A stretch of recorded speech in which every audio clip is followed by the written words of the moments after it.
because I did not know of what I was looking at, because what all of the strange things and wonderful magical things and beings and technology from another dimension showing up on earth that I've been showing you. Can you imagine when I first stumbled on something? You know, I didn't know what I was looking at. I was looking for mud fossils on the earth. And then I start stumbling into portals and creatures and angels and all of the things that I've been showing you. And I didn't understand it. So I was led to this video. And in Mr. Mythos's research, it was like 100%. It was 100% that what I was looking at was Eden inside of Agartha in some parts of Atlantis. And so let's go to his video, and as we go along, then I'm going to show you evidence of what you're looking at is truly inner earth and in the regions of Eden. Years of history like I do, like people living in vast underground cities, protected from calamities above, appear in traditions and cultures across multiple continents, from Africa to America to Asia, tracing its roots back to the dawn of civilizations and perpetuated by the men who, through eyewitness testimony, have claimed to have visited the lost civilization themselves within the inner earth. I'm Mr. Mythos, and I welcome you to Truth or Lore. Be sure to subscribe if you love the mysteries of history like I do. Every sub is a massive support to the videos I make on my channel. The concept of Agartha is deceivingly simple. An inner earth kingdom linked to every continent of the world by means of an extensive network of tunnels. But our investigation is not an easy one. For such an expansive and archaic topic that is typically skewed with conspiracy theories, the truth of a genuine inner earth civilization that may still exist today remains in obscure documents, the riddles of Buddhist lamas, and the lost teachings of a so-called cult of Agartha, all of which we'll be exploring in this video. And of course, tunnel mythologies across the globe. But we may want to begin with the studious Alexandre Sontiev and the rather bizarre circumstances of how he came to be acquainted with the secret world, accidentally letting it loose into the minds of Westerners, where the land of Agartha continues to be speculated upon and even searched for to this day. Searched for until this day. Alexandre Sontiev today is an enigmatic, almost unknown figure, but in the 19th century, the writings and teachings of this respected philosopher and occultist paved the foundation of French esoteric tradition, and this was largely due to his unquenchable curiosity for the mysteries of the world. Having gained much wisdom learning ancient Hebrew for his breakthrough work, Mission of the Jews, Sontiev was keen to deepen his understanding of the world and unlock more secrets through the even older language of Sanskrit, ancestor to all modern Indo-European tongues. And in 1885, he hired a teacher. Through a mutual connection, Sontiev was introduced to a man who called himself Prince Harji Sharif, an impressive scholar who supposedly left India after the Indian Rebellion of 1857 and set up shop in France as a bird seller and professor of the Oriental languages. His true origins, however, are hazy. It is long thought that Harji was actually Afghan and perhaps went under a pseudonym. Nonetheless, the surviving manuscripts of their lessons, preserved in the library of Sorbonne and written in exquisite script, prove that he was highly learned in what he taught, and likely nobility. The mystery of Agartha was actually planted in the title of their very first lesson together. First lesson in the Sanskrit language to Mission Marquis Saint-Yves d'Elvedre Paris, this 8th of June, 1885, by teacher and professor H.S. Bhagwandas of the Great Agarthian School. Saint-Yves intently asked his teacher, what was this Great Agarthian School? Only to receive vague answers and continue on with the lesson. But the French occultist didn't give up easily. Studying with Harji 3 times a week, several notebooks were compiled, including excerpts from their informal conversations together, written out in Sanskrit, which contain phrases such as elements for the Agarthian rite alone for the use of initiates, the holy land of Agartha, and how was he able to leave Agartha? Over the course of their lessons, it becomes clear that Harji did talk at length with Saint-Yves about some land of Agartha and its mysterious protector, the master of the universe, who was in many ways a spiritually and physically superior being to any other in the world. Whatever Agartha truly was, this realm was supposed to preserve great wisdom and ancient knowledge, most notably to Saint-Yves, a secret 22-letter script known as Vatanian, which Harji told him went all the way back to the origins of civilization, precisely 51,900 BC, the confusion of the languages, and since then had been kept solely within the protected libraries of Agartha. If you watched my last video on Enochian, you'll know that Vatanian is another example of a proposed primordial or Adamic language. Harji could write this strange language as fluently and beautifully as his French and Sanskrit. For Saint-Yves, who had long obsessed over the secret and sacred roots of language, Harji wrote his student's name in Vatanian characters, with a side note.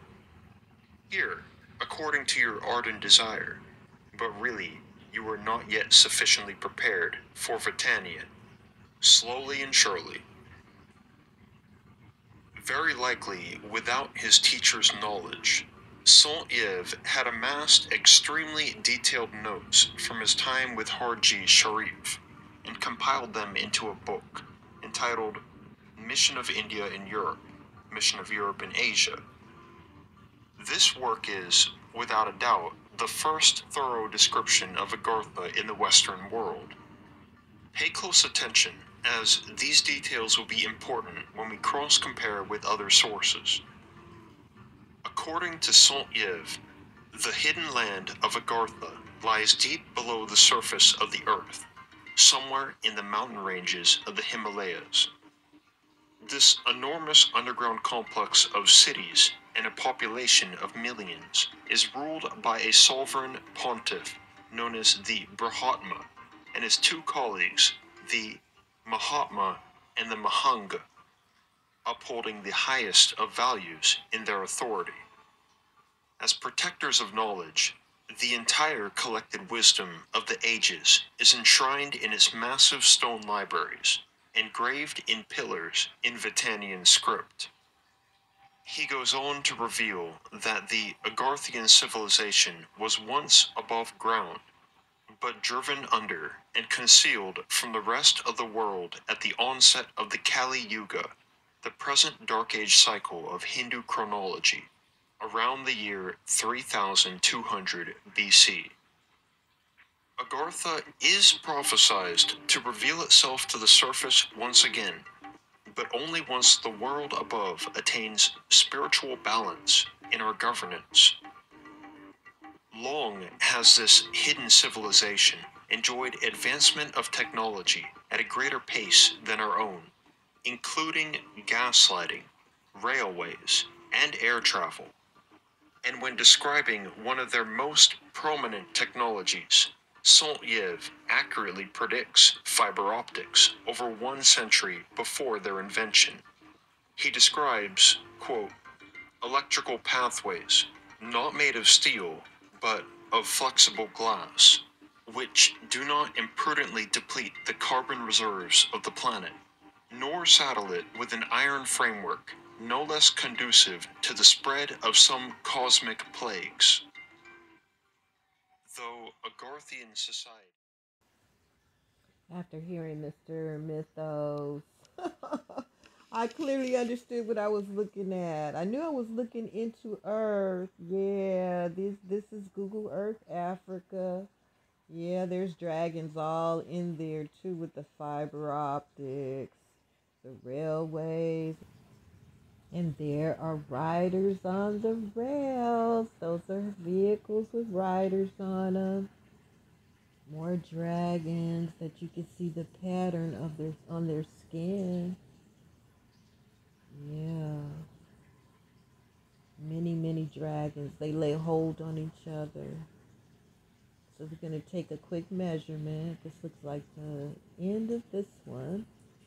And he's laying hold onto another one right there. And he's almost 550 feet. Yeah.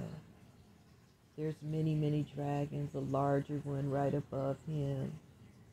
And then those are riders on top of the dragons. That's the mode of their transportation. I see it all over the place. You might not see it now, but as we go along, sometimes you can see things more clearly. I've just spent hours, so I know what I'm looking at. But you just take your time and you see what you see. Okay, so we see a lot going on. We see the tracks with vehicles all over it. We see fiber optics that are going layers deep into Earth. There are angels down here as well. We'll come across some. Look at that. That's too complicated for humans. Okay. Very well guarded and protected. Look at all of these dragons. That's proof of the protection of this area.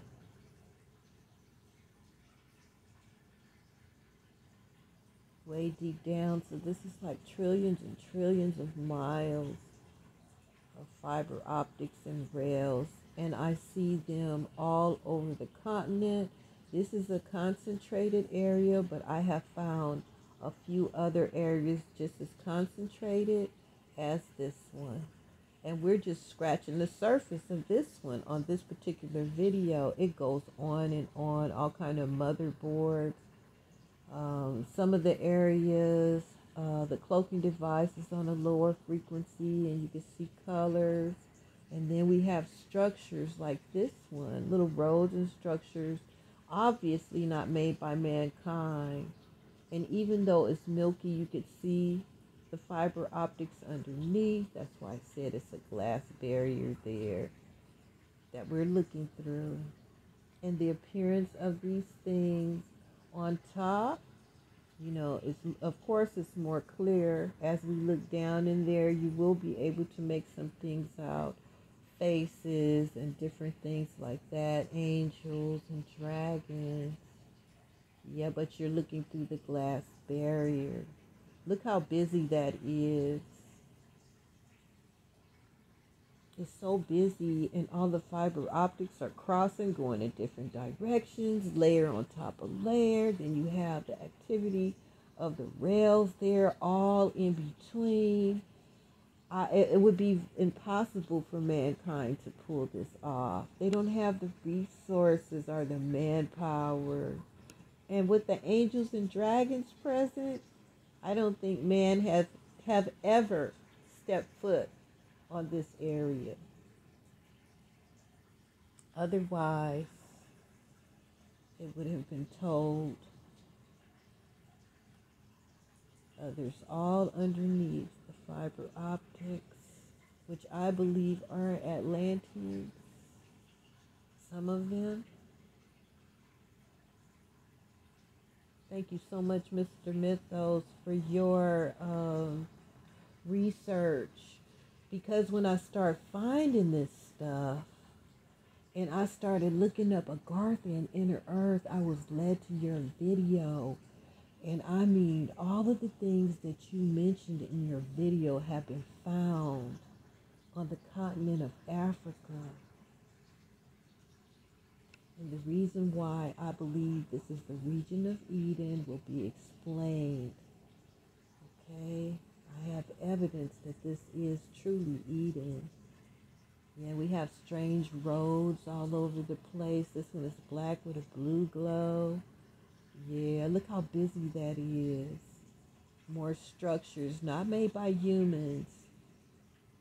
This is stuff that I have never even seen in the movies. Look at him.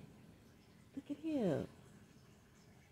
Yeah, it's all kind of things happening over here on the continent of Africa. How exciting. Because you said that those that ruled Agartha said that when the governances were balanced, that we would be seeing these things. Okay, so coming up, I'm gonna show you where I believe that this is Agartha in the regions of Eden. Okay, because we're looking at an archangel right now, the archangel Uriel that was mentioned in the Bible. He has a fiery sword in front of him. Yeah, we're going to get a little closer in, but I want you to look at the continent of Africa with different eyes, okay? Different eyes. You've probably seen him all the time and didn't recognize him. You see his fiery sword in front of him. He has everything he needs to protect and guard Eden. And then there's his eyes. You can see his eyelashes. He even has a tear coming from his eyes. A button on his collar. He's wearing a cape.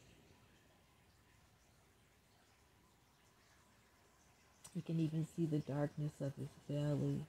His right wing is stretching up and over. And then his left wing is stretching over the Red Sea on down to his feet that is symmetrical with his body. It all fits. There's his left foot pointing forward, his right foot pointing out to the right. The Archangel Uriel that has protected and guarded Eden since the fall of mankind.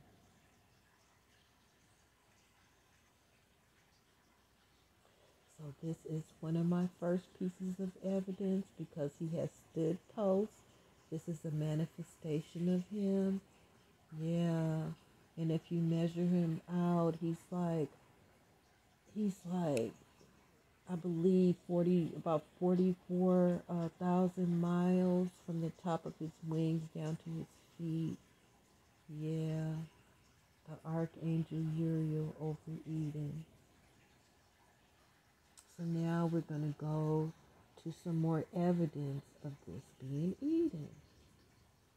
So by the Nile, we have these giant over 1 mile footprints. And we know that the Most High walked with Adam, and it's right next to the Nile. And it was revealed to me because these are like 2 left feet, okay? 2 left feet, and we know the Most High doesn't have 2 left feet. So he wanted us to know he came here repeated times. There is more footprints around these footprints. They're all going in the same direction. And then some of them, you'll just see his insteps. Some other ones, you'll see his toes. But it's right by the Nile. Okay? And in the scriptures, when it speaks of Eden, it talks about the different rivers that it's around. And I have found evidence that there's some hidden rivers. You see the Nile right there? And where the green arrow is pointing, it's like a cloaking device on a low frequency that's showing us that there's other rivers other rivers from inner earth going to the Nile. And so that's why mankind have not been able to find it. They've been looking because of the rivers that was described. But here you can see that there are other rivers beneath the cloaking device right next to the Nile. Okay, we're about to take a little break here. You can fast forward through the break if you'd like to. It's much more to come. I just wanted to be in touch with Mother Nature and talk to you a little bit. Hey everybody, I thought we'd do something different today. I'm out for a little stroll on my scooter, yes. And so I thought I'd take you with me. Look at the clouds, you guys. Yeah, we've been having kind of a rough winter, and it is chilly out here. But I just wanted to take my little stroll today on my mobility scooter and talk about the things we just watched. Yeah, we watched that Mr. Mythos video, which has a lot of the explanations of what we were watching. Okay, when I showed you all of those anomalies. And so we're going to look at some more of these anomalies because it's way more than the technology. You know, we found treasures and a lot of angels and a lot of beings, some other spacecraft. Yeah, we're going to take a look at all of that when I get back. Okay, you guys, so let's just go on down the road, mosey with the Hebrew widow.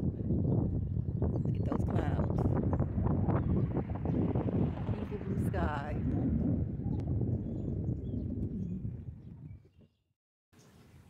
This is another way that the Most High is uncovering Eden. There has been apocalyptic Sahara dust storms. Yes, all over the world.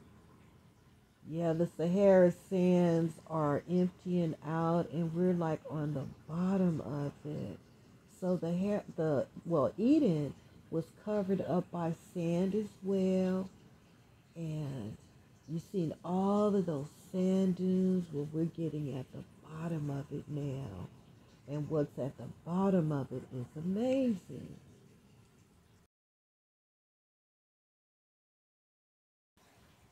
So the Sahara sands have been blowing off since the fall of mankind. It's acting like an hourglass. And the sands are emptying out over the whole world. And look at what's under the residuals of the sand. This is what was underneath all of those sand dunes. All kind of creatures and colors and worlds. And this is just one. There's so many more. I have like 300 videos of worlds like this that are appearing on Google Earth. Many slideshows. It's so much evidence that this is Eden. This is a very, very special place to me. Yeah, because it just confirmed within myself that this job was for me. Yeah, this was my job. And you'll see in a moment what I'm talking about. It was so personal, you know. I was struggling trying to figure out how am I going to show everybody and how am I going to explain it. I know what it means. Well, Mr. Mythos, you did a wonderful job in your research because you explained it way better than I can. Yes. So now this is why this area is so special to me. It's because I found my husband that passed away in 2016, Randolph. I found him on Google Earth, his spirit. Isn't that beautiful? It's so clear. And what are the odds of me finding my husband that passed away in 2016, looking just over the continent of Africa and finding that tiny little spot where his spirit is in a water world? It's just amazing. This has been such a magical journey. And I'm just so thankful. I'm so thankful that I was chosen to show you all of this magic of the Most High, the Creator, the One, the All. and we're all a part of it. Isn't this wonderful? Look at all of this beauty underneath the sands as they blow away over the earth. This magic is showing up with thousands and thousands of other magical places on the continent of Africa and the regions of Eden. I did a video on this area, so if you want to see more, just look in my menu. Yeah, this is also happening as the Sahara sands are blowing off. You can see it's just a residual. And what's underneath that sand? Oh my goodness. These are precious jewels that are the size of hills, and they're full of spirits and angels. It's very, very heavily guarded. I did a video on how China stole a precious gem the size of a shipping container. Yes, it's in my menu as well. They stole one of these precious jewels. Because who ever heard of a jewel or a gem being the size of a storage container?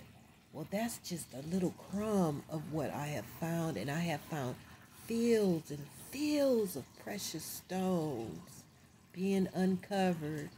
And Mr. Mythos, you mentioned the wealth of Eden. Yes, these are hills of wealth that is being uncovered as the Sahara sands are blowing off the area. Look at all of the energy on the ground. So here's the cloaking device. Here's another thing that's being uncovered with the sands.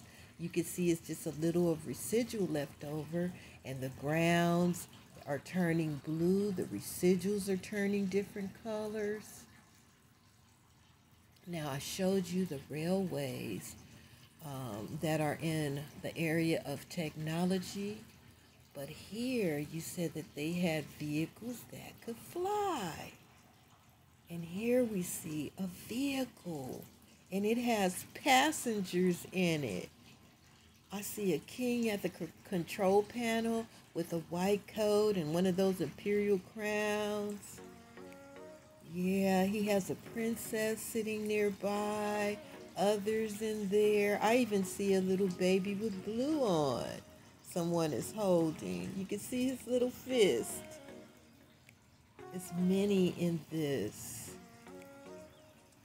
vehicle, this mothership. That's what I call it. I did a video on this area too. There's many more vehicles, a lot of fun stuff happening over in this area. Look at the plasma energy underneath there. Yeah, this is a big ship too. Let's see how big it is. Yeah, look at it, over 350 feet wide and over almost 100 feet long, with all of those passengers in it. Yeah, it's a lot going on in this area. You might want to look at that video as well. And on the video in this area, you're going to see a lot of giants and others. Yeah, others all over this land. Yeah, and all of them are just, just right there. You could just see it with the strange blue roads, other signs and wonders, other vehicles. Yeah, land vehicles as well as those that fly. I highly recommend that you go back and watch this video on Mr. Mythos, Agartha, the Hidden Civilization of Inner Earth, Truth or Lore. It has a lot of details in it. You know, I have to make a disclosure.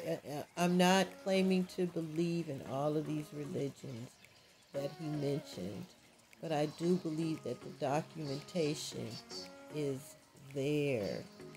So we pray that the Most High give us the truth in all things. One thing he did give us is 100% evidence that Eden exists, Agartha exists, the Atlanteans exist. All praises to the Most High. And I hope that you guys watch it and then come back and compare what was said in this video to what we're finding on Google Earth. And check out my other videos on Eden. I have plenty of videos on Eden, and I've held back. I took down like 300 videos.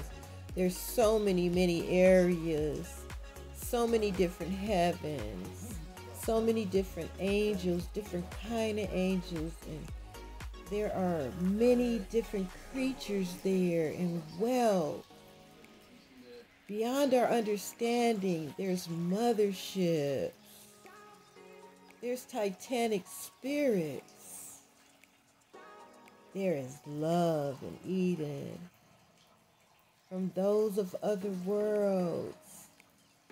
There's magical trees appearing.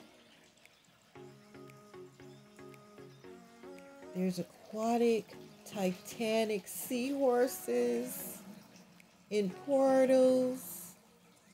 Aquatic kings that look like us. They have our face in portals.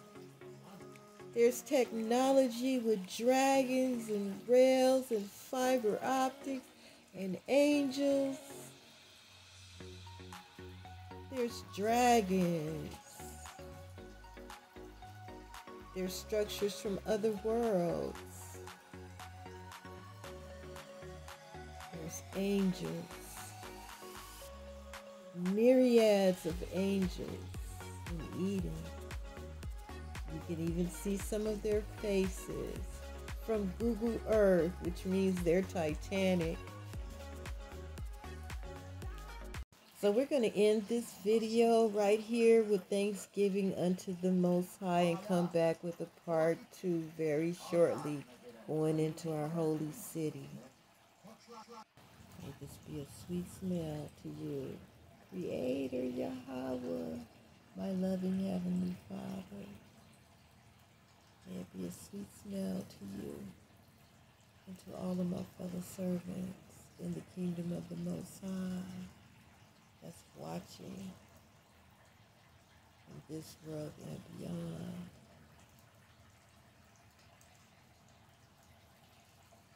I invite you to assist me. I thank you for your assistance. Thank you, Ruach HaKodesh, for understanding.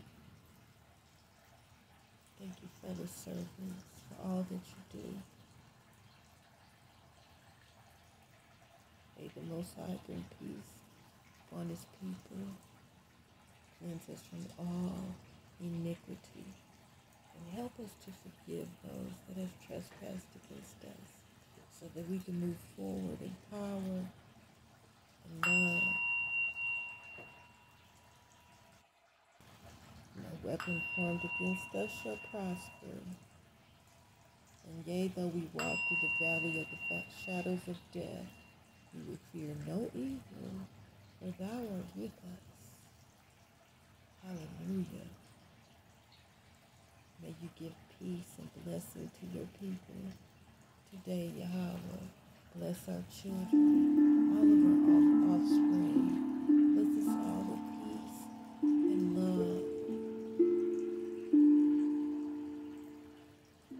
Untangle the sins that bind us, and let us be a holy people once again.